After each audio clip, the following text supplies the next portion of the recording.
partage notre passion. WWF, WCW, TOW, TNA,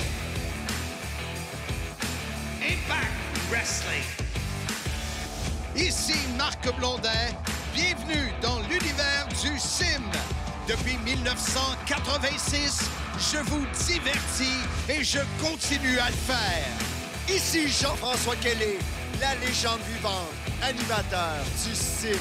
Ici l'incroyable Handsome GF, animateur du sim. Nous sommes Sim! Soyez-y, mesdames, messieurs, le podcast des fans du sport spectacle. Fan de lutte, tu cherches une idée de cadeau? La boutique en ligne sim.shop est l'endroit où tu trouveras une panoplie d'items aux couleurs de ton podcast préféré, le sim. Soyez-y, mesdames, messieurs. Visite sans tarder sim.shop. Salut tout le monde, bienvenue au podcast Soyez-y, mesdames, messieurs. Mon nom est Handsome GF, de retour à l'animation pour une deuxième semaine consécutive, en compagnie bien évidemment de Mr. Fun International, Top of the World, The Original, Vintage depuis 1958. Self-proclaimed legend. Hey Blondin, t'as l'air en forme?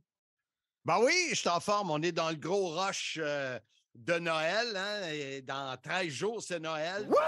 12, c'est la veille. 14, c'est le Boxing Day. Tu as compris un peu le concept? Wow, t'es fort en maths? Secondaire 5, pas de maths. C'est encore le temps de commander le livre « Soyez-y, mesdames, messieurs ». La grande histoire de ma petite vie, si vous voulez l'avoir avant Noël, sim.shop. Oui, sim.shop.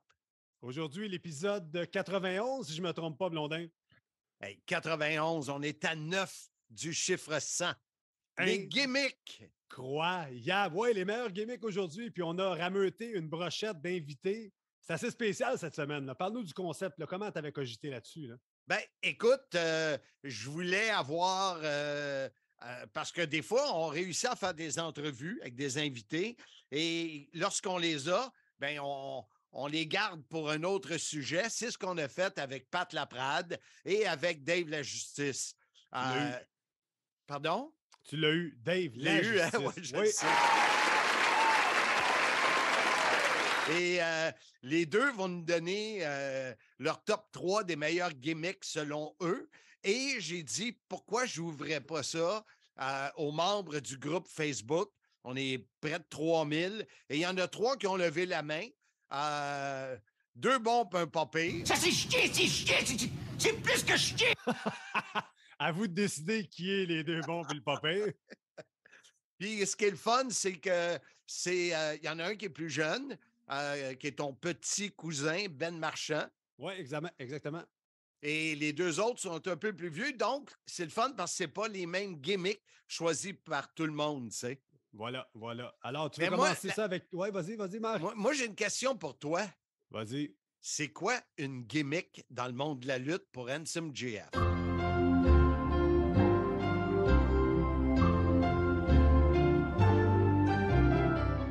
La gimmick, c'est l'enrobage, c'est le contenant.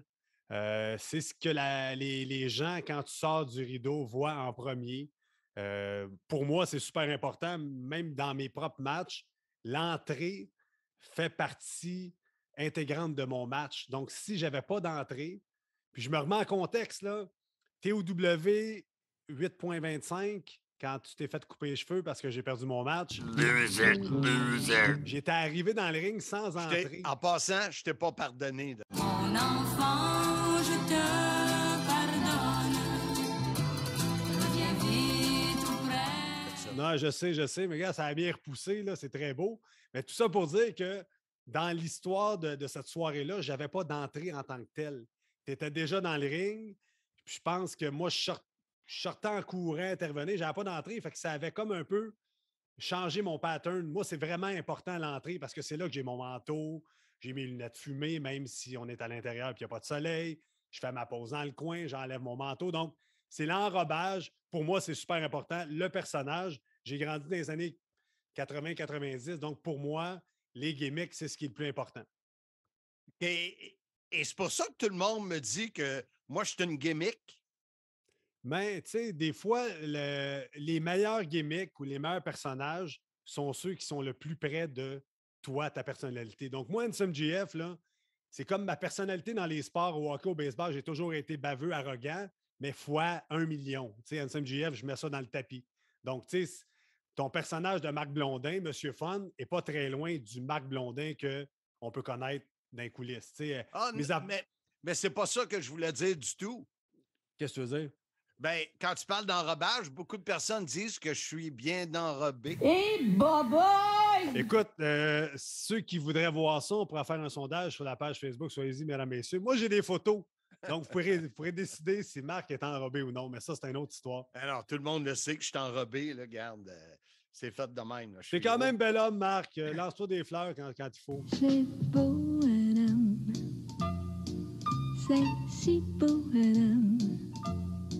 Merci. Je le sais. Écoute, c'est le même. Le pot s'en vient. Le pot s'en vient. Handsome, certains éléments d'une gimmick, donc l'entrée et automatiquement la musique, Oui. les accessoires. Oui, Toi, l'accessoire, le costume. tu as parlé de ton manteau, de tes lunettes. Il y a tout le côté léopard dans ta gimmick. Oui. Donc, le costume. Donc, ça, c'est tous des éléments qui font partie d'une gimmick. Oui, parce que même avant d'avoir mis le pied dans le ring ou d'avoir fait une manœuvre de lutte, peu importe, les gens se font déjà une opinion de toi. Si tu as l'air de rien en sortant du rideau, mais les gens vont peut-être être un peu ambivalents par rapport à qu'est-ce que tu peux te donner comme performance dans le ring. Ça ne veut pas dire que quelqu'un qui a un charisme ou un personnage qui flash moins ne va pas livrer la marchandise dans le ring. Mais moi, en tant que méchant, pas mal old school, dès que je sors du rideau, les gens savent à quoi s'attendre. Exact. Et souvent, il y a le support vidéo qui peut aider, mais ça vient après tout le reste. Mais tu sais, tu parles là, de mon personnage, mais tu sais, je peux enchaîner avec mon top 3 à moi, puis ça complète vraiment ce que tu es en train de dire. Donc, le costume, le personnage, les accessoires, la musique. Mon top 3, là, je commence par Undertaker. Donc, Undertaker, tu avais la musique, tu avais les lumières qui se fermaient, tu avais le costume. Puis, ce qui a découlé de Undertaker, un accessoire, il y avait Paul Bearer. Tu pourrais nous faire ton imitation de Paul Bearer si tu veux. Ouh, yeah! Non, monsieur! Le Paul Bearer des pauvres. Donc, il y avait Paul Bearer et né de ça, Kane. Kane, qui est un autre personnage. Puis, tu sais, c'est avec le costume, le masque, la musique, le feu. Je m'en vais dans d'autres gimmicks. Ça, c'est la première, c'est mon numéro 1. La deuxième, ça serait Steve Austin. Steve Austin, là, oui, c'était basic. Des culottes noires, une petite veste noire, du petit tape noir, des bottes noires. Mais son personnage était Monsieur, Madame, tout le monde qui donne la volée à son boss. Écoute, les gens qui n'ont pas connu Stunning Steve Austin, faites Google puis inscrivez ça. Stunning Steve Austin, cheveux longs, blonds. Vous allez voir la différence entre le Steve Austin de la WCW et celui de la WWE. Oui, à l'époque, il était plus flamboyant. C'était plus une gimmick un peu à la Ric Flair, un peu dans ce style-là, très arrogant. Puis à WWE, quand il y a eu sa rivalité avec M. McMahon, c'était le rêve ultime de tout le monde. Quand tu entendais la vitre cassée avant sa musique, le pop qu'il y avait déjà là. Donc, on parlait de la musique tantôt, très important dans cette gimmick-là. Puis moi, ma meilleure gimmick, c'est un peu parce que en dehors du ring ou dans le ring ou dans la vie, il était comme ça, c'est Ric Flair. Ric Flair, c'était la musique, la robe. À l'extérieur, c'était les bijoux, les beaux vêtements, les limousines, les jets. Il sortait des clubs, les femmes, la boisson. Lui, c'était l'enrobage total, là, ce qui fait que Monsieur, Madame, tout le monde voulait être Ric Flair, voulait avoir cet argent-là, voulait avoir ce succès-là dans les rings, avec les femmes. Tu sais, Ric Flair, là, il vivait sa gimmick. Donc, tu posais la question tantôt, on me dit souvent que je suis une gimmick, mais Ric Flair, c'était Ric Flair tout le temps, 24/7. Je me suis fait compter que dès qu'il y avait un match sur la côte ouest, après les matchs, les Horsemen prenaient un jet privé pour aller faire le party à Las Vegas. Donc, tu sais, c'était fou là, à quel point il amenait la gimmick plus loin. Donc, c'est là des fois que y a-t-il une différence entre l'homme et la gimmick? C'est souvent ça, le monde de la lutte. C'est un monde égocentrique, puis tu deviens ton personnage, puis des fois, il y a des gars qui se perdent là-dedans. Qui est le vrai? Moi, je suis capable de faire la différence entre Jean-Frédéric Clément et NSMJF parce que je lutte au niveau local, puis je ne suis pas rendu à des hauts sommets comme ça, puis avec les millions, puis les voyages sur la route, puis être adulé partout. Mais souvent, il y a des gars qui ont de la Il y en misère. a des voyages sur la route, mais il faut vendre des billets. Prenez-vous des billets? Ah, merci. Oui, justement, petit billet de tirage pour le match du Canadien à la Saint-Valentin. Donc, les amoureux du hockey, c'est toujours possible d'acheter des billets. Fin de la parenthèse. Écoute, on a terminé de parler de moi. On va à la pause, puis ensuite, on donne la parole. Oui, vas-y. Juste avant que tu ailles à la Oui. pause, on a fait plusieurs épisodes sur les plus mauvaises gimmicks. C'est facile. Oui. Mais si tu aperçu, toi, ça a sorti comme du vomi. Ça a bien été, mais c'est dégueulasse cette expression-là. Oui, c'est pas très beau ce que tu viens Ouais, d'utiliser. c'est ma femme qui dit ça. Crée mon genre que t'es parlant! On la salue, Jazz, c'est sûrement à l'écoute. Et je me suis aperçu que de choisir les meilleurs gimmicks pour tous nos invités et des gens avec qui je discute, c'est moins évident que les pires. Oui, c'est Mais vrai. Tant mieux. Et comme tu disais, on va faire une pause et après la pause, on va y aller en rafale avec nos 3 invités du groupe Facebook. Alors, quand j'écris de quoi, répondez rapidement. Vous pouvez être choisi pour participer à un des podcasts. Alors, nous aurons Ben Marchand, nous aurons David Franqueur et nous aurons Walter Chaillé. Comme je vous dis, il y en a 2 très bons, un pas pire, à vous de choisir. Mais non, soyez pas méchants, là. Il est correct, le petit jeune. Hey, t'es langue sale. Alors, on fait une pause et on revient par la suite. Oh, soyez-y, mesdames, messieurs, les meilleurs gimmicks. C'est l'épisode 91. Vous le savez, ma biographie est disponible. C'est près de 200 pages, plus de 100 photos où je vous livre mon histoire sans prétention. Évidemment, la lutte couvre plusieurs chapitres de ma vie. Commande aujourd'hui pour recevoir ta copie dédicacée au sim.shop. La grande histoire de ma petite vie. Soyez-y, mesdames, messieurs. Notre invité sur le podcast, soyez-y, mesdames, messieurs, Walter Chaillé. Walter, c'est drôle parce qu'il porte la casquette, il porte le chandail, les bobettes, les bas, tout du sim. Puis j'ai dit, c'est Hank Audio. Non. J'imagine qu'il le fait pour m'épater moi-même. Puis en plus, il est gêné. Fait qu'on va le dégêner. Comment tu vas, Walter? Ça va très bien, toi. Ça va. Oui, Walter est un autre qui a répondu à mon appel sur le groupe Facebook Soyez-y, mesdames, messieurs. Puis il a écrit, il me semble, pourquoi pas moi ou quelque chose du genre. Là. Alors, Moi, avec le petit exact. bonhomme, les mains dans les airs. Exact. Alors voilà, on est là pour parler, Walter, selon toi, les meilleurs gimmicks que tu as vus, que tu as entendu parler. C'est quoi ton top 3 des meilleurs gimmicks? Gimmick, les 3. Moi, je dirais, j'ai des goûts quand même assez particuliers, mais je dirais avec le 3e, la tête DiBiase, le côté méchant. Je me rappelle encore quand il est allé dans une bijouterie faire sa ceinture de diamant. Hey, c'est-tu vraiment des vrais diamants ou c'est faux? Ben, d'après moi, c'est faux, là. Parce que c'est de la lutte, Walter.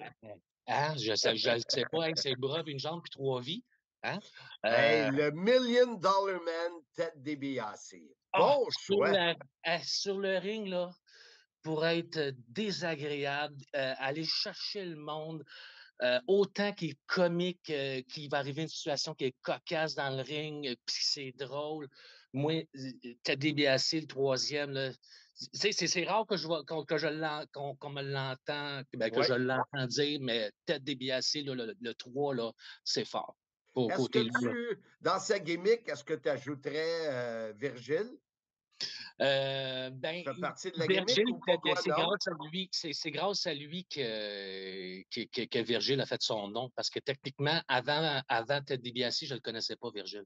Non, Vraiment mais pas. ce que je veux dire, c'est Virgile, as-tu aidé à la Énormément. gimmick de DiBiase? Énormément, Oui, parce hein? qu'à l'extérieur du ring, là, Ouais. il faisait en sorte pour l'aider, autant nuire l'adversaire, autant que son complice pour te, pour te faire dire des mots d'église devant la Ouais. télévision. Hein? Oui. C'était Et ton numéro 2, Walter, ça serait quoi? le numéro 2, Ricky the Dragon Steamboat. Lui, ça a été un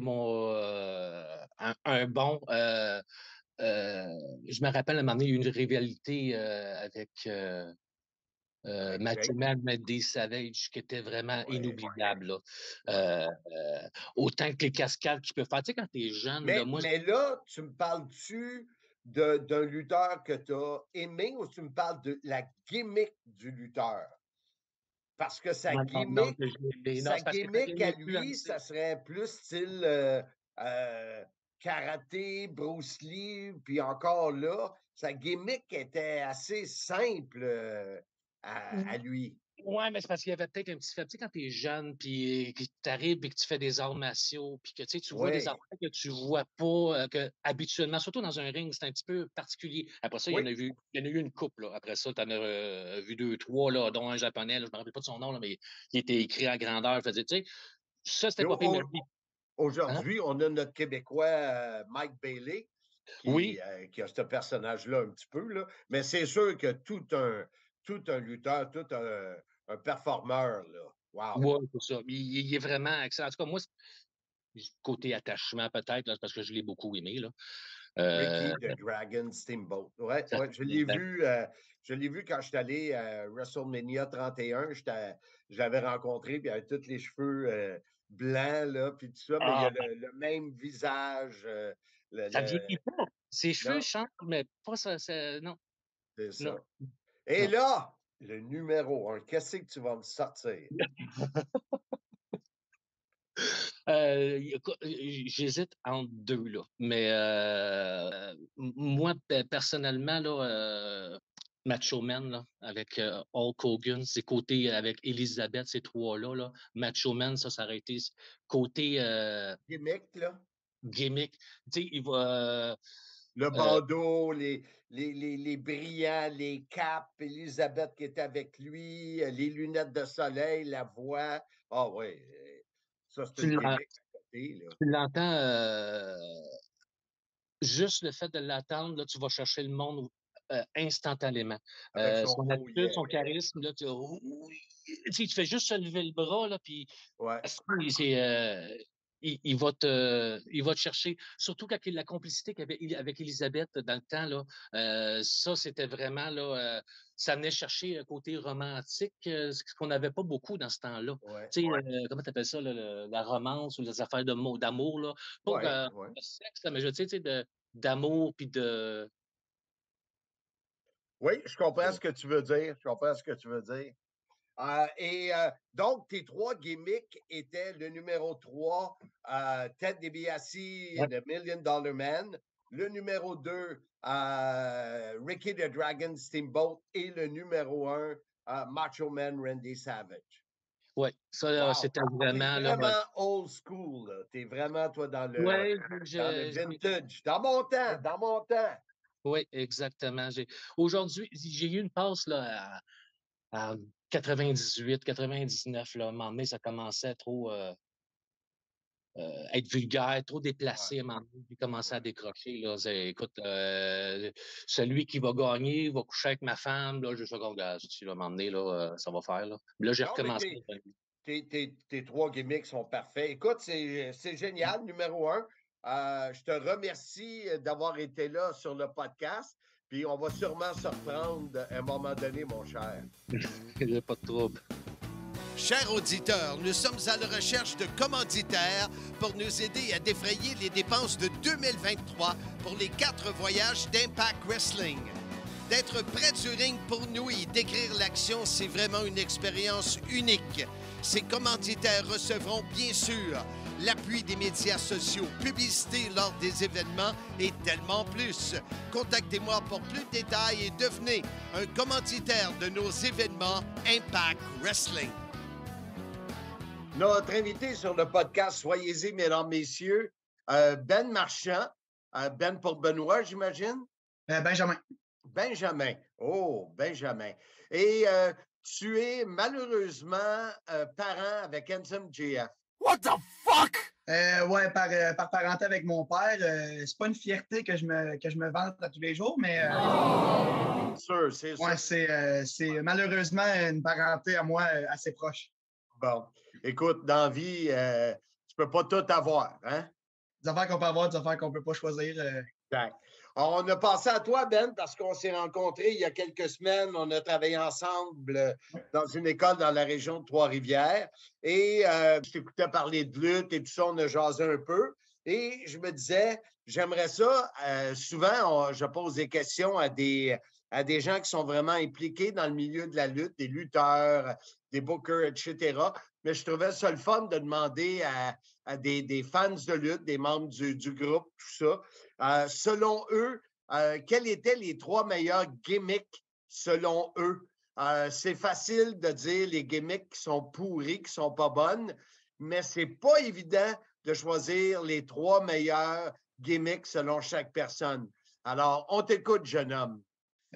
Comme premier choix, c'était vraiment un choix qui revenait, ce que je voyais sur le groupe aujourd'hui, c'est un choix qui revenait vraiment souvent, mais je vais parler d'Undertaker. En fait, Undertaker, soit Mark Calloway pour son vrai nom. En fait, moi, je l'ai vu lutter pour les années un petit peu plus tard, fait qu'à partir d'environ les années 2010. Ben, faudrait dire quel âge as-tu? Moi, j'ai 16 ans. J'ai eu 16 ans en mai dernier et je vais avoir donc 17 ans en mai prochain. Je finis mon secondaire cette année. Shot d'Undertaker. Ouais, j'ai pas vu les débuts, moi. Je suis arrivé plus tard un petit peu, mais avec toutes les vidéos que j'ai vues par rapport à, comme tu as dit, avec Handsome JF, je suis rendu dans la lutte. Donc, je suis grandi là-dedans. Donc, tout ce qui est WWE, TOW, même TNA, j'ai tout grandi là-dedans. Mais dès que j'ai commencé à l'écouter, vraiment un personnage qui m'avait marqué et qui m'avait vraiment défini comme un fan de lutte, c'est vraiment Undertaker, de la façon que tu veux pas, dès que tu entendais le gong, que ce soit un retour ou même juste un combat, tu savais déjà que ça allait être électrisant. C'est sûr que l'entrée de 6 minutes, c'était des fois un petit peu trop long, là, la façon qu'il arrivait dans le ring en 6 minutes et demie, là, mais c'est sûr que vraiment, juste un personnage comme ça, c'est vraiment, surtout sur une longue période, exemple de 1991 jusqu'à présentement encore, qui vient de prendre sa retraite, qui avait fait ses débuts à Survivor Series. C'était vraiment une façon vraiment... c'était vraiment, il y avait juste lui pour faire ça, exemple, un personnage aussi autant de temps et autant bien fait. Même que ce soit juste le personnage aussi du American Badass qu'il avait fait pendant 3-4 ans. C'est vraiment juste des personnages qui sont marquants et que n'importe quel fan de lutte va savoir c'est qui et qu'ils vont être capables de reconnaître. Puis ton deuxième choix, ça serait qui? Ça, c'est un peu plus récent. Comme je dis, je suis un petit peu plus jeune que la moyenne des personnes sur le groupe. Donc, j'ai pris Bray Wyatt. Bray Wyatt, je l'ai vraiment connu par rapport à NXT. J'ai vraiment suivi NXT beaucoup dans le temps. Puis, je l'avais suivi un petit peu à FCW, qui était l'ancien NXT, qui était le Florida Championship Wrestling, qui était comme l'ancien territoire préparatoire de la WWE. Il avait vraiment commencé son personnage un petit peu plus mystérieux dans la forêt, que c'était vraiment, exemple, un leader de culte un petit peu. Il avait recruté Harper puis Rowan pour être avec lui, puis ça l'avait créé la Wyatt Family. Avec son fanal, là? Oui, le fanal, puis le bon vieux chapeau, le chapeau en paille. Mais il y avait aussi le amené à WWE, puis déjà dès le début, quand il y avait eu la rivalité avec John Cena, ça l'avait vraiment fait un changement. C'était pas vraiment un personnage qu'on voyait souvent, exemple, plus noir, un petit peu plus mystérieux que les fans ne pouvaient pas vraiment. Ils pouvaient prendre pour lui parce que c'était différent et tout. Mais c'était plus dur de se l'approprier parce que, je veux pas, c'était une des premières fois qu'on voyait un personnage comme lui qui était vraiment plus renfermé. Puis, il y avait vraiment. C'était vraiment un personnage un petit peu plus mitigé. C'était vraiment, exemple, tu l'aimais ou tu l'aimais pas. Mais moi, c'est vraiment une façon que j'avais vraiment beaucoup aimé parce que c'était un personnage unique en son genre. Puis c'est vraiment aussi. C'était une des premières fois que moi, personnellement, en tant que fan de lutte, je voyais un personnage comme celui-là aussi poussé puis aussi différent des autres. Et ton troisième choix, jeune homme? Je vais y aller avec le récent, vraiment récent présentement. Je vais aller avec MJF, soit Maxwell Jacob Friedman dans le All Elite présentement. All Elite, je suis ça beaucoup aussi présentement par rapport à. C'est vraiment récent, c'est nouveau, toutes les ex-WWE, on va dire ça comme ça, qui s'en vont toutes là. Mais lui, c'est vraiment un des seuls vrais qui est resté présent avec All Elite depuis le début, puis qui est vraiment un des piliers. Puis l'affaire que j'aime beaucoup avec MJF, c'est que vraiment, même en dehors, il essaie vraiment de rester dans son personnage tout le long, que ce soit des entrevues, dans des meet and greet qu'il fait avant les shows ou pendant les shows même. C'est vraiment un personnage qui essaie de s'approprier puis de rester comme ça tout le long, que ce soit ses médias sociaux aussi, sur Twitter. Les tweets qu'on voit passer d'MJF sont tout le temps un petit peu plus extravagants que ceux des autres lutteurs. Mais c'est vraiment ça qui m'a captivé vraiment avec lui, c'est que vraiment, c'est la façon qu'il joue tout le temps à 100%. Puis on dirait qu'il ne veut pas chercher une personnalité, on dirait vraiment qu'il garde la sienne puis qu'il n'a pas peur de vraiment se montrer à son grand jour. Comme on a vu aussi c'était cet été avec Tony Khan, un petit peu plus, c'était un petit peu plus poussé, mais c'est vraiment, tu sais, au moins l'affaire qui est le fun avec lui, c'est que All Elite lui laisse vraiment la puissance, ou je vais dire ça comme ça, la puissance de pouvoir faire ce qu'il veut puis de pouvoir choisir qu'est-ce qu'il veut faire. Puis ça fait qu'on voit beaucoup de choses, de nouvelles choses qui font ramener un petit peu plus, exemple, Attitude Era présentement à All Elite avec MJF. Ouais, écoute, bravo, tu t'exprimes très bien, contrairement à Handsome JF, qui, tu dis pas incroyable à tous les 3 mots. Incroyable. Non, mais j'ai l'intonation, je suis pas capable de faire l'intonation comme ça, moi, pas encore. Bien, puis change pas, pratique-la pas. Écoute, merci beaucoup, Ben. C'est parfait. Puis, Benjamin, on va peut-être avoir l'opportunité de se reparler de lutte à un autre moment donné dans le podcast Soyez-y, mesdames, messieurs. Fait que je te remercie beaucoup. Merci à vous. Ça se lit tout seul. Joe Deroy. Relaxant et amusant. Marc Vadeboncoeur. Intéressant et très touchant. Éric Mailloux. J'ai découvert plusieurs choses que je ne connaissais pas sur toi et de savoureuses anecdotes de lutte. Claude Philibert. Ce sont des lecteurs qui ont savouré mon bouquin. Soyez-y, mesdames, messieurs, la grande histoire de ma petite vie. 24,95, commande ta copie maintenant. Mon invité sur le podcast Soyez-y, mesdames, messieurs, jeune trentaine, David Francoeur, fan de lutte, membre du groupe. Comment vas-tu, jeune homme? Ça va très bien, Marc. Un honneur d'être avec toi cet après-midi. Enchanté. Bien, très, très gentil pour toi de te rendre accessible, généreux de me donner de ton temps pour parler des meilleurs gimmicks dans le monde de la lutte. Selon les âges, ça change beaucoup. Ouais. On jasait avant d'appuyer sur le bouton enregistrer que tu viens de la TUC, tu m'avais découvert en écoutant RDS dans les années 90 avec la WCW. Donc, tu es un fan de lutte depuis plusieurs années. Oui, effectivement, depuis que j'ai 5, 6, 7, 8 ans, c'était à peu près l'époque à ce moment-là. Un samedi matin, j'ouvre la télé, je tombe par hasard sur RDS. Il n'y avait pas une tonne de passes à l'époque, c'est pas comme aujourd'hui là, avec les YouTube, Netflix, et ainsi de suite. Là. Fait que je tombais sur RDS, c'était la lutte WCW. Toi qui animais à l'époque. Effectivement, mes choix sont un petit peu teintés de ça. Souvent, c'est nos premiers souvenirs qui teintent aussi là, la passion. Donc, ça se reflètera probablement. Dis-moi, est-ce que tu demeures toujours à la TUC? J'imagine que non. Non, j'ai passé ma jeunesse à la TUC, mais quand ça a été le temps des études secondaires, je suis allé à l'école privée en dehors. Puis, fait que je suis dans la région de la Mauricie, région de Trois-Rivières. Je demeure dans la région de Mekinac. Je travaille dans le coin de Trois-Rivières là, actuellement. Là. Donc, toutes mes études, après ça, ils ont passé par ici, secondaire, cégep, université. L'emploi aussi, maintenant, là, je suis resté dans la région. Donc, non, j'ai quitté la TUC. Ma famille est quand même là-bas actuellement. Là, donc, on va les visiter. Pas très loin. Non, ça se fait super bien. Bon, les meilleurs gimmicks pour David Francoeur sont lesquels? Ouais, je vais y aller en ordre. La première que je te mentionnerai, puis ça date de l'époque de la WCW, puis je m'en souviens quand j'ai ouvert la télé, un des premiers lutteurs que j'ai vu, c'est un lutteur masqué du nom de Rey Mysterio Jr. à l'époque. Il a enlevé le Junior maintenant, donc ça m'a marqué, tu sais, voir le masque, puis on n'avait pas accès à Internet, tout ça, donc on voyait pas les lutteurs mexicains. Moi, c'était une première de voir ça. Fait que l'image m'a marqué, puis il y a quelques semaines à peine, j'ai fait un constat. J'ai 2 petits garçons à la maison, mon plus petit, qui tu sais, moi j'écoute ça depuis longtemps, fait que c'est ça à côté de moi, il regarde ça, il a développé la passion. j'arrive de travailler sur l'heure du souper, puis je le vois, je rentre dans la maison, puis je reconnais la chanson thème de Rey Mysterio qui joue dans le salon. Puis, je vois mon petit garçon avec son masque de Rey Mysterio qu'on lui avait commandé parce que lui-ci, il l'a vu à la télé, puis il aime ça. Puis là, il faisait les moves de son entrée. Je m'en vais me changer dans la chambre. Il est dans la chambre sur le lit, puis il fait des passes de lutte. Bon, il dit de pas faire ça, là, c'est dangereux. Mais bon, des enfants, c'est des enfants. Fait qu'il fait ça prudemment quand même. Ça m'a quand même fait réfléchir que ben, c'est quelqu'un qui a quand même transcendé les générations. Moi, je le voyais au même âge que lui qui luttait. Il lutte encore aujourd'hui. Je ne vois pas ses chiffres, mais je suis certain qu'ils font une fortune à vendre ses masques puis ses chandails, tout ça, la WWE.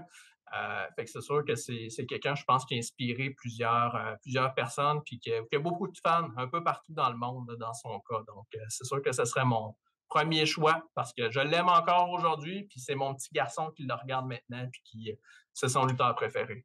Quand on parle de gimmick, David, on parle souvent d'accessoires, de look, Ouais. de personnages. Le fait qu'il était petit, est-ce Mm. que ça aidait à sa gimmick, selon toi? Ben, je Ben, pense que je me suis peut-être identifié un peu excuse-moi, plus à... j'ai dit, Ouais. il est petit. Il est encore petit, il n'a pas grandi.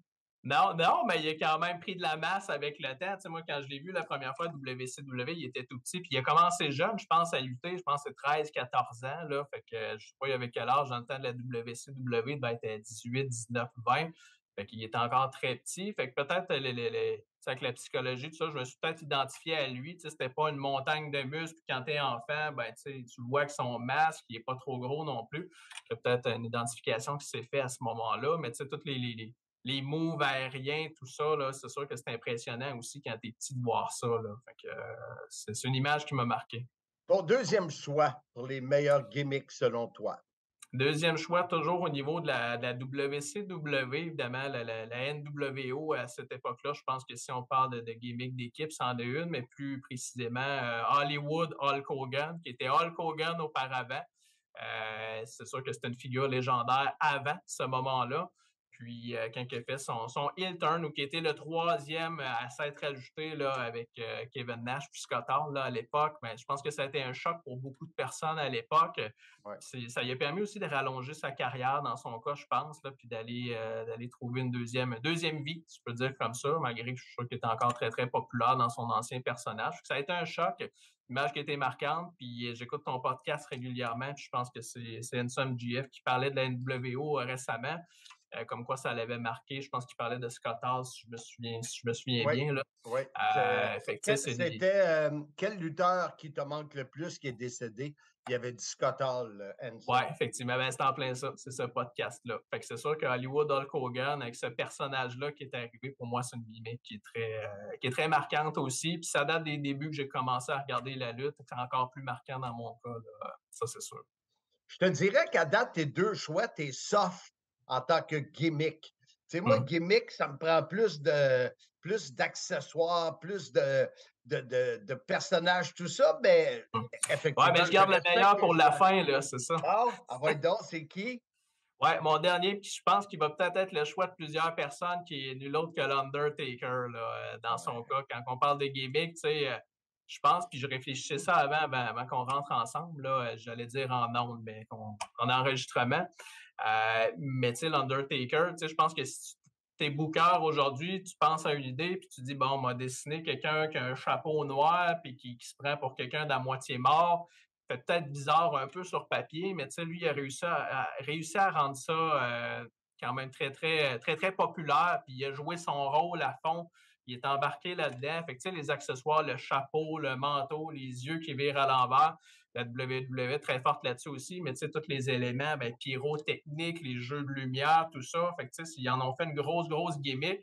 Mais pour moi, c'est l'ultime gimmick aussi, là, avec la longévité que cette personne-là a eu sur le ring, l'impact qu'il a eu sur le ring, mais aussi à l'arrière également. Évidemment, je suis loin des vestiaires de la WWE, mais tout ce qu'on entend, je lis beaucoup de biographies.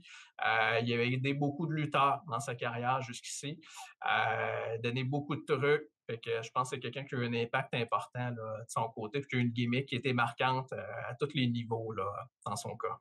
Je peux te dire que Undertaker, tu n'es pas le seul à l'avoir choisi. Et pour moi, ça, c'est vraiment une gimmick. plus que Rey Mysterio. Hollywood, ben, il y a eu la gimmick Hulkamania, Hollywood aussi. Ouais. Mais c'est ça qui est le fun, c'est qu'on a toute notre perception de c'est quoi une gimmick. Alors, écoute, David, merci beaucoup d'avoir participé au podcast. Soyez-y, mesdames, messieurs. Et qui sait, on va peut-être se reparler sur un autre sujet sous peu. Ben, je l'espère bien, Marc. C'est un plaisir. Ben, merci beaucoup et au plaisir de te jaser. Merci à toi. Au revoir. Le monde de Monsieur Fun est disponible. Animateur, DJ, thématique et plus. Visitez monsieurfun.com, mfun.com ou le 1-800-665-3386. On est de retour sur le podcast après ces 3 entrevues avec des membres du groupe Facebook sur les meilleurs gimmicks. Comment tu as trouvé ça? Mais je trouve ça intéressant parce que les 3, tu vois 3 générations. Donc, Walter Chailly, qui était plus au niveau années 80 avec DiBiase, Dragon Steamboat, Macho Man.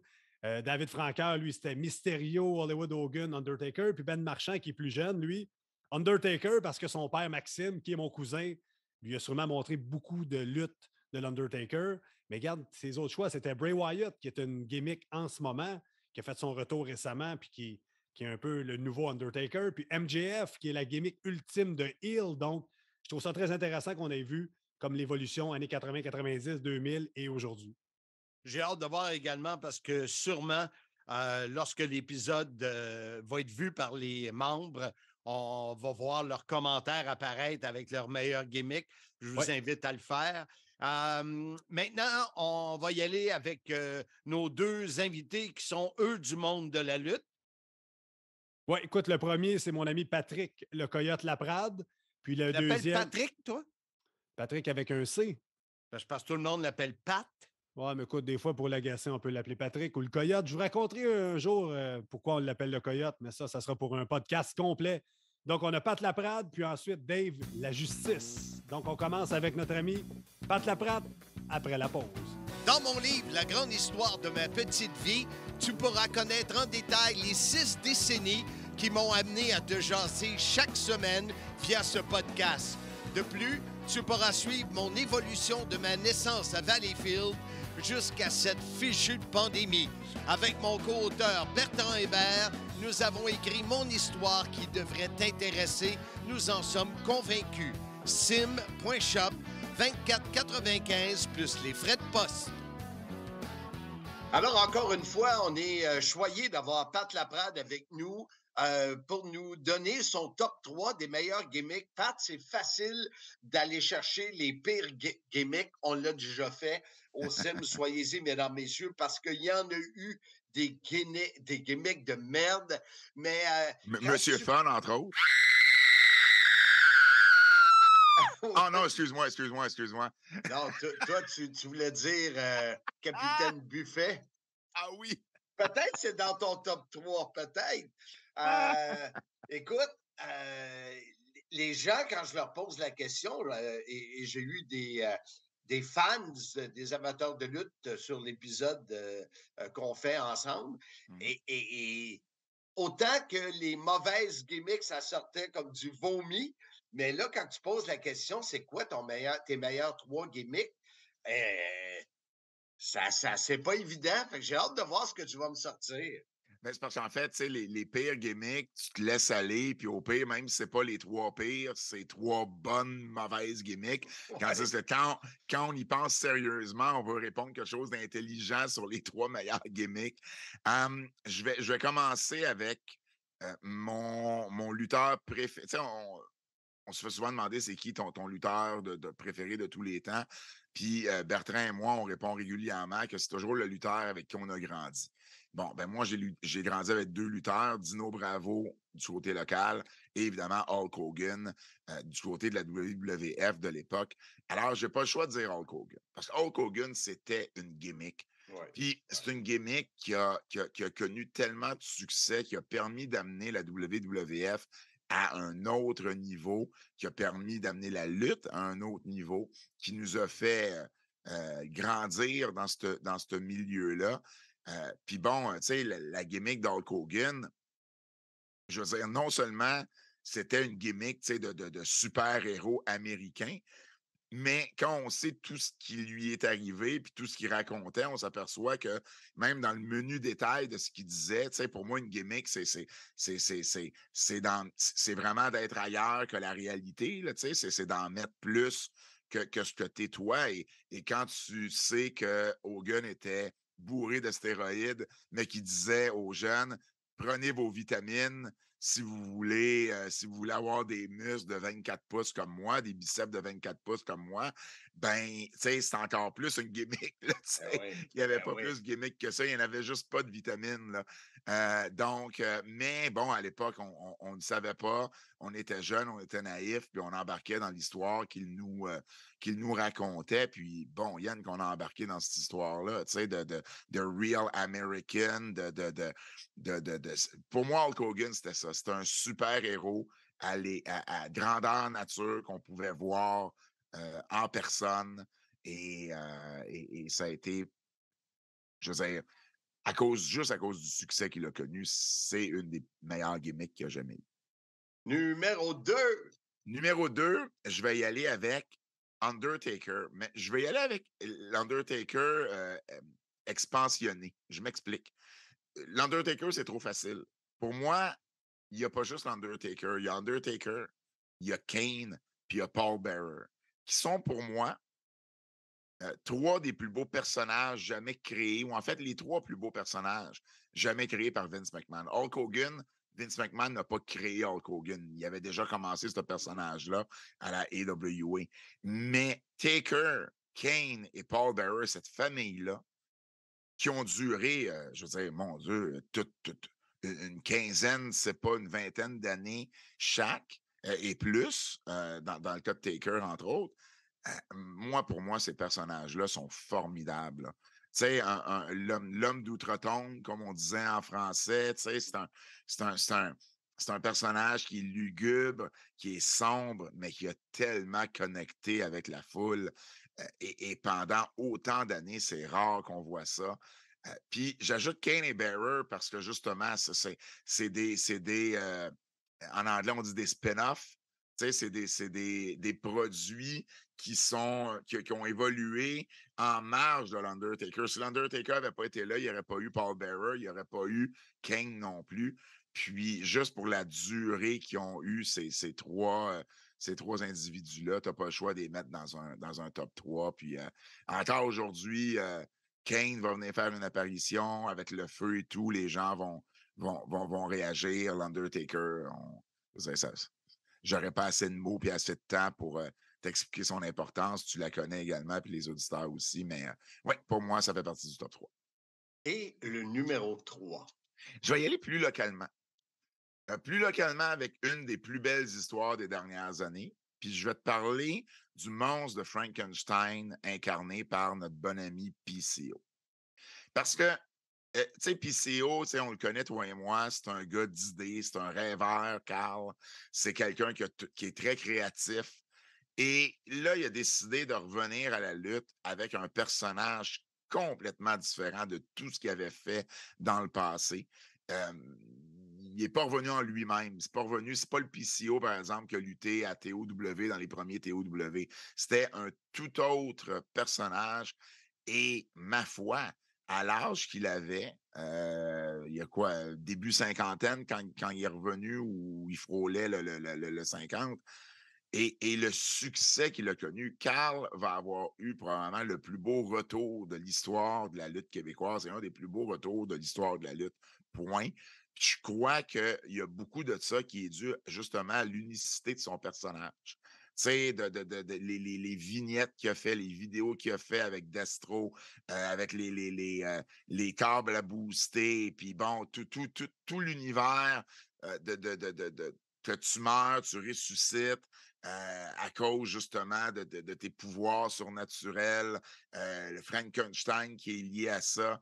Puis bon, tu sais, tu te dis, ben, c'est peut-être une gimmick qui va un peu s'essouffler, puis à un moment donné, il va revenir en lui-même, mais non, on est déjà 5 ans, 5-6 ans dans le processus ou 4-5 ans dans le processus et ça fonctionne encore plus que jamais. Alors, force est d'admettre qu'il avait raison. C'est pour ceux qui ont douté peut-être un peu de quel genre de bébite PCO jouait quand il est revenu, ben ça a fonctionné, ça marche encore, ça lui a permis d'avoir un beau retour, puis peu importe quand ça va se finir, une super belle fin de carrière. Tu sais, tantôt, quand tu parlais du Undertaker, Kane, Paul Bearer, tu as mentionné que ça avait été créé par Vince McMahon. Et comme tu l'as dit, on connaît tellement PCO, on le connaît très bien. Et lui, quand il crée et qu'il en met et qu'il va dans le détail et qu'il pense à ça 24/24, fait que ça a été son focus et c'est encore... Son personnage est encore son focus. Ça, c'est spécial aussi. Ah ben absolument, absolument. Tu sais. Puis Carl, quand il s'embarque dans quelque chose, il ne s'embarque pas à moitié. Non. Puis il est all-in avec ça. Puis all-in au point qu'il va courir de Saint-Jean jusqu'à Montréal, tu sais, sur l'autoroute. Tu sais, c'est à ce point-là qu'il joue, il joue son personnage quasiment 24/7. Mais oui, tu sais, puis c'est ça, tu sais, Carl, c'est quelqu'un de très créatif qui, là, il a vraiment, je pense, frappé un coup de circuit avec ce personnage-là. Et puis c'est tant mieux. Moi, je me rappelle au Madison Square Garden, en 2019, il y avait eu un show de Ring of Honor avec New Japan et l'une des plus belles entrées, sinon la plus belle entrée, puis l'un des plus gros pop, oui, qu'un lutteur a reçu ce soir-là, c'est l'entrée de PCO, justement, là, avec tout le personnage de Monstre de Frankenstein en arrière de ça. Là, c'était quelque chose à voir. Puis, comme tu dis, là, il en met, il va dans les détails, mais ça, c'est le PCO qu'on connaît. Puis, en même temps, ben à partir du moment que tu as du succès avec ça, ben c'est ça l'important. Entre Laprade, toujours très intéressant, d'excellents choix. Super écoute, je te dis encore une fois merci. Si on ne se parle pas dans quelques semaines, c'est Noël, je te souhaite de joyeuses fêtes, mon ami, et surtout une très, très bonne année 2023. Ben merci, Marc, et pareillement à toi, à Jacinthe, à Liam et à Cédric. Ben merci. Bonne fin de journée, mon ami. Merci, toi aussi. Alors, il est de retour. Il a fait une entrée remarquée la semaine dernière sur l'épisode qu'on a voulu rendre hommage à Frenchy Martin. Dave, le justicier, est avec nous pour nous parler de gimmick. Et la gimmick du justicier, c'en est une. Fait que si c'est quelqu'un qui peut comprendre la définition d'une gimmick, c'est bien toi, Dave. Oui. Et pour moi, gimmick, personnage, c'est tellement important. Et je suis curieux de voir, pour toi, c'est quoi le top 3 des gimmicks que tu as vu, que tu as entendu parler, qui t'ont impressionné? Écoute, c'est sûr que juste pour te dire, pour redire ce que toi t'as dit, c'est vraiment important parce qu'on fait un sport, mais la différence de tous les autres sports, c'est la gimmick. Je veux dire, moi, si je veux voir les boxeurs, savoir qui est le meilleur, regarder les boxeurs, là, je vais me faire raconter une histoire avec des personnages. C'est ça, la lutte. Fait que si tu enlèves l'aspect gimmick, moi, je trouve que tu enlèves ce qui fait la lutte professionnelle en tant que telle. Selon moi, on est d'accord. Écoute, il y a eu tellement de bonnes gimmicks, il y a eu tellement de gimmicks incroyables qui fit mieux à certaines personnes qu'à d'autres. Il y a eu des gimmicks qui sont venus me chercher beaucoup. Plus que d'autres. Il y a eu des gimmicks qui ont traversé des époques, mais incroyables. Donc, je dois te dire que oui, j'en ai quelques-unes que pour le justicier, ça a été important. Ça, c'est sûr que chaque gimmick, chaque personne, que ce soit Hulk Hogan, que ce soit Ric Flair, ils ont tous eu des personnes avant eux autres qui se sont inspirées. Oui. Des fois, les gens l'oublient, ça, parce qu'aujourd'hui, ils regardent les gimmicks, ils disent « tu fais comme lui ». Mais tu sais, si tu te souviens de Ric Flair, de Nature Boy, c'était pas lui. Si tu regardes les promos qu'Hulk Hogan faisait, puis tu regardes Billy Graham, tout le monde est parti de quelque chose puis il l'a peaufiné à sa façon. Oui, donc, exactement, tu as raison. Exactement. Donc, c'est sûr que mon père, il s'est beaucoup inspiré de Hulk Hogan dans les années 80, le patriote américain. Le justicier, c'est le patriote québécois, le gars qui a des muscles, qui pense. Tu sais, c'est pas mal le même essence. Fait que c'est sûr que pour moi, ça a été quelque chose de voir Hogan faire parce que le justicier, c'est très, très, très similaire à la version québécoise au lieu de la version américaine. Parce que si tu parles de Hulk Hogan, écoute, tout le monde à l'extérieur de la planète lutte connaissait Hulk Hogan. Donc, tu sais, c'est certain que cette gimmick-là va revenir avec plusieurs invités parce que elle a fonctionné tellement forte que quand il est devenu Hollywood Hogan, ça a été un choc incroyable dans le monde entier. Oui, vraiment. Puis c'est ça la magie de la lutte. C'est exactement ça. Hollywood Hogan, là, c'était magique, c'était incroyable à voir les gens, l'émotion que les gens ont eue. C'est wow, là. Puis le gars s'est tellement extensionné longtemps sa carrière avec ça, il a pu continuer. La journée où il est revenu en rouge et jaune, le monde n'avait qui pleurait. Écoute, c'est comme ça que ça fonctionne, une gimmick. Une gimmick qui marche, c'est une gimmick qui va vendre, c'est une gimmick qui va faire que les gens vont venir voir. Les gens s'en foutent de ce que Hulk Hogan faisait sur le ring. Ce qu'ils voulaient voir, c'était son entrée quand il déchirait son gilet puis faire son hold-up. Les gens étaient contents, ils retournaient chez eux. Donc, la gimmick, selon moi, est réussie. T'sais. Puis, autant que tu allais chercher justement, avec cette gimmick-là, on s'entend que c'est beaucoup les enfants qui le regardaient, que c'était quelqu'un hors du commun, c'est un super-héros, Hulk Hogan, un peu qu'est-ce que le justicier est, ce que j'essaie de faire, c'est beaucoup les jeunes qui me regardent, comme que moi, je regardais mon père, puis je trouve que c'est une gimmick, comme tu dis, qui va toujours revenir, c'est une recette qui va marcher, c'est vraiment une bonne recette. Là, j'ai hâte de voir une deuxième gimmick, qu'est-ce que tu vas me sortir? Ah, c'est sûr que Dino Bravo, dans son temps, le WWF, là, The Canadian The Strongest Man, ça, c'est sûr que c'est une gimmick qui a beaucoup influencé le justicier. Avec ses cheveux blonds? Ah, oui, ben écoute, c'était cette gimmick-là, vraiment, personnellement, mon père, c'était son idole. Ça a été Dino Bravo, ça a été là qu'il a dit à mon grand-père, il avait 4 ans, il a dit, papa, un jour, je vais être un lutteur, je vais être comme lui, puis c'était Dino Bravo. Puis il a eu la chance de le connaître, puis ils sont devenus des chums aussi plus tard. Fait que, tu sais, c'est vraiment, il a été beaucoup chanceux. Fait que c'est sûr que c'est une gimmick qui, pour lui, était très importante, puis qui m'a beaucoup montré, puis qui avait un attachement sentimental aussi. Et puis quand que mon père ou moi, on travaille tu sais, mettons du côté des méchants, on va dire, eh bien, c'est sûr que la façon que Dino Bravo le faisait, c'était vraiment, il y avait une façon, tu sais, bien à lui de le faire avec Frenchy Martin aussi, que moi, j'ai eu la chance de l'avoir comme manager. Donc, c'est sûr que pour moi, c'est une gimmick qui était particulièrement, qui vient me rechercher en dedans. Là. C'est une bonne gimmick. Là. Je te dirais que je ne sais pas combien de fois par année qu'on pose la question. Dino Bravo avec le bench press, là, puis tout ça. Écoute, le monde se questionne, le monde c'est une gimmick qui a fonctionné parce qu'aujourd'hui, en 2022, le monde en parle encore. C'était-tu vrai? Il était-tu si fort que ça?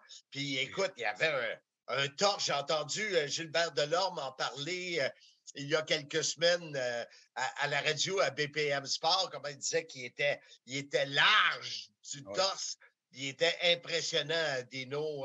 Mais un autre pince sans rire incroyable. On en a parlé un peu la semaine passée. OK, donc on a Hogan, qui est un peu l'image américaine de ce que tu fais aujourd'hui avec Dave le Justicier. On a l'homme fort Dino Bravo. Et si je te demande un dernier, tu me dirais qui? Écoute, honnêtement, là, Undertaker, c'est une gimmick incroyable. Selon moi, je pense, je ne sais pas si ça va être reproduit, qu'est-ce que cet homme-là a fait, mais d'avoir eu 30 ans, et puis même que ça soit moi, écoute, tu me dirais qu'il vient demain matin au Centre Bell, il va juste faire son entrée, il s'en va, prends mon argent, là. Juste de vivre, c'est incroyable de vivre l'entrée de cet homme-là. Juste ça, mais on ne parle même pas de son...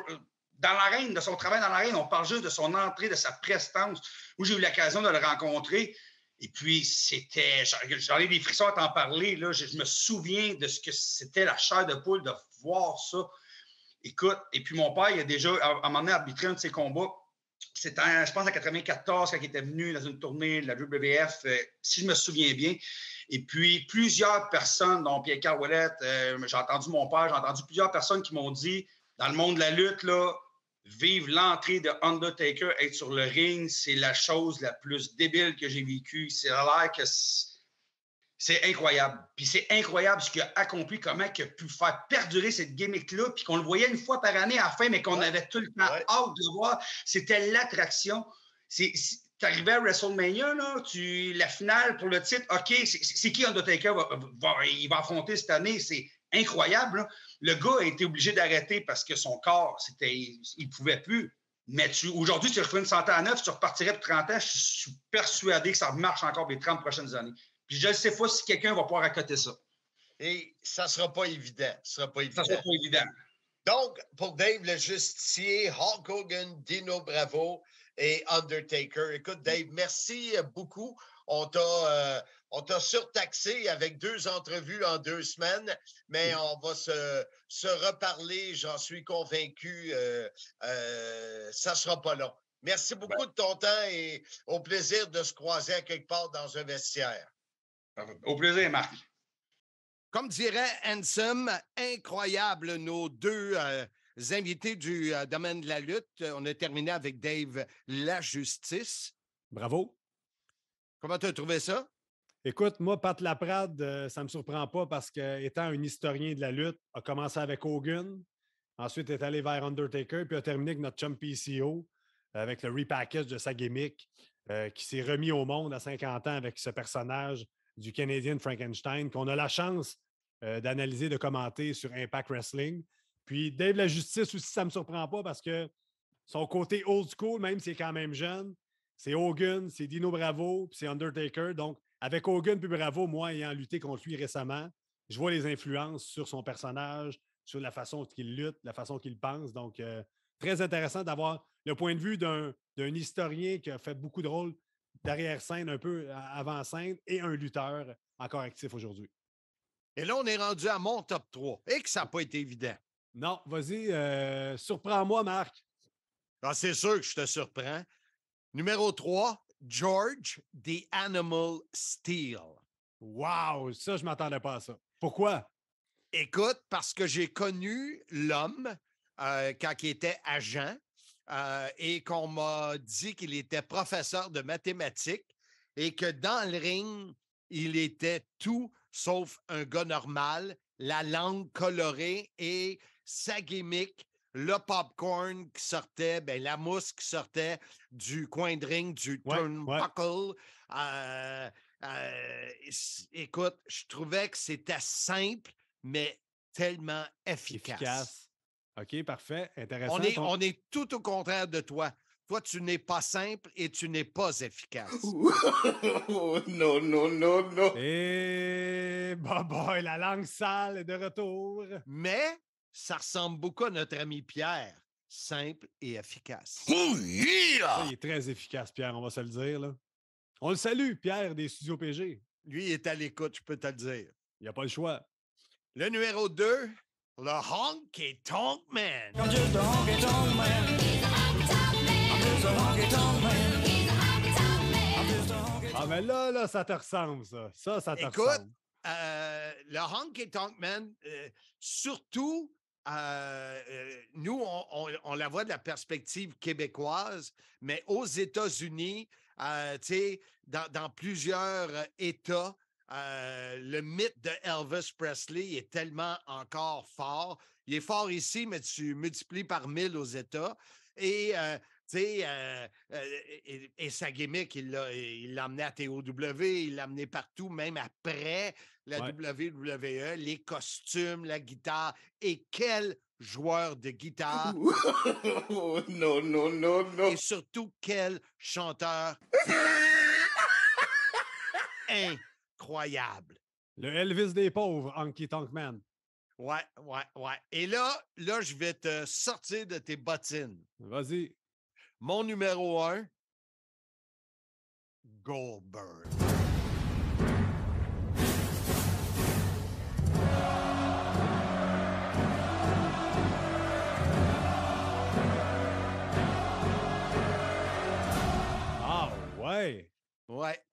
Ouais, Goldberg, Dis-moi, dis-moi pourquoi. Une gimmick tellement simple, mais la musique, t'en as parlé. Écoute, les caméras le filmaient quand il sortait de sa loge. Avec des agents de sécurité. Sa façon de marcher, ce qu'il faisait avec ses bras, là, je fais du geste, mais le monde ne me voit pas. Moi, je te vois, c'est très beau. Quand il arrête sur la rampe, les feux d'artifice, et écoute... et la foule qui scanne, Goldberg. Exactement. Goldberg. Je pense qu'ils ont réussi à faire une gimmick qui a duré plusieurs années avec quelque chose de très simple et encore là, très efficace. Musique parfaite, les squash matchs parfaits pour amener cette gimmick-là encore plus haute. Ouais. Tu sais, j'aurais pu t'en nommer d'autres. J'en ai une dernière parce que moi, j'ai le droit toujours à plus que les autres. Vas-y. C'est mon podcast. Les privilèges. Abdullah the Butcher. J'ai détesté cet homme-là quand il est venu à la TOW. Je trouvais qu'il manquait de classe. Il n'était pas capable de monter les marches. Il était magané. Ben ça, c'est pas de sa faute, là. Mais surtout de fumer un cigare dans la chambre, que ça a coûté 200 quelques piastres, c'est Patricia Molloy qui a payé. Ouais? C'est un manque de classe incroyable. Écoute, mais...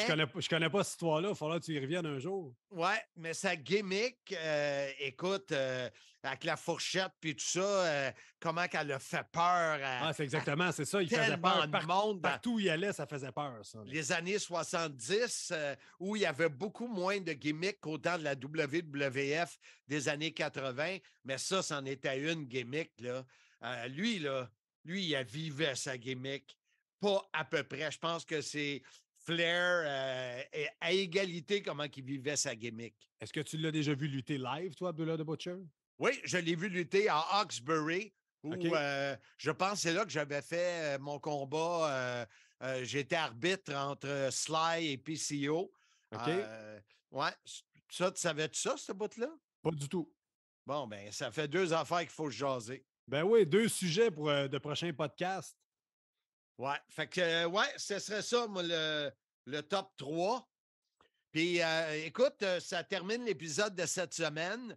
Le numéro 92, c'est un épisode là, que vraiment, je voulais faire depuis longtemps.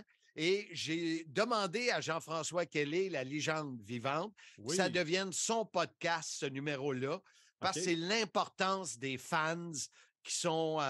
Qui font partir des chants, qui tapent des mains, qui créent l'ambiance lors des événements live. Tu seras d'ailleurs un des invités la semaine prochaine pour cet épisode-là. Avec plaisir.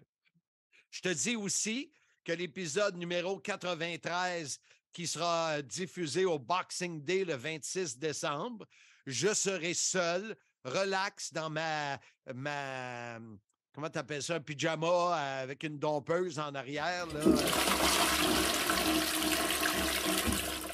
Ça fait riche. Ça fait très riche comme image. Mon chocolat chaud, mon bâton de cannelle et me demander si je suis content ou pas des cadeaux que j'ai reçus. Je fais ça chez Pierre, très relax. Et on va aller chercher un peu d'humour dans des dons. J'ai sorti 7 ou 8 extraits de l'épisode sur le premier anniversaire qui n'a jamais été diffusé parce que j'étais trop sous.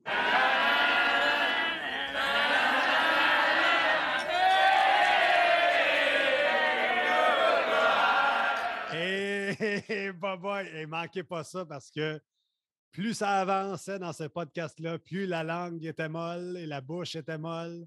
Allez, ils vont s'en apercevoir, je peux te le dire. Pour cet épisode-là, au lendemain de Noël, je ramasse plein d'affaires humoristiques.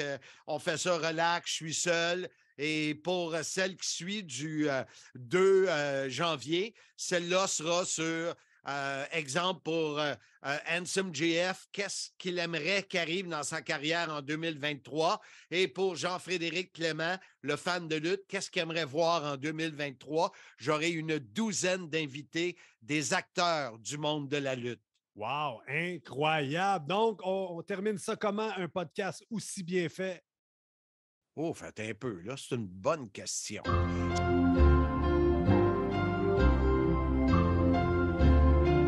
Soyez-y, mesdames, messieurs!